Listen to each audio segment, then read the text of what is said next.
Alors, je viens de voir hier un film, Delphine, je ne sais pas très bien comment elle s'appelle, qui s'appelle Rien à perdre. Et c'est partie de la série des films féminins qu'on voit actuellement en salle, qui sont des films français d'ailleurs, où on a le monde féminin qui est mis en scène en quelque sorte. Et on voit tout un ensemble de particularités du féminin. Et en ce sens-là, c'est extrêmement intéressant, ces femmes qui se décrivent à travers le cinéma, qui décrivent leur univers, où les gens n'arrêtent pas de parler, de crier, où les enfants se manifestent, etc. On est dans une sorte de cocon féminin, et ce film Rien à perdre, c'est un peu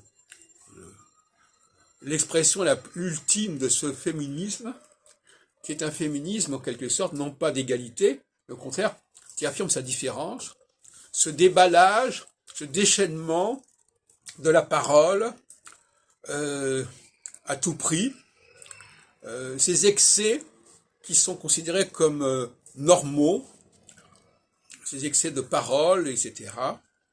C'est mis en scène, c'est légitimé par le cinéma. Donc le cinéma devient une arme pour le féminin, et ils ont tout à fait raison. Il faut que le féminin et le masculin soient bien distincts, et il est normal qu'il y ait un cinéma de la femme, des femmes, de la sensibilité féminine, de la sensibilité de l'enfance, de rapports très libérés, très désinhibés à la parole, de façon à ce qu'on ne confonde pas le masculin et le féminin. C'est tout à fait légitime, à condition bien entendu de ne pas faire d'amalgame et de syncrétisme. Bon, cela dit, dans nos réunions du Café Philo, on s'aperçoit qu'il y a des personnages masculins en principe qui ont des mentalités totalement féminines.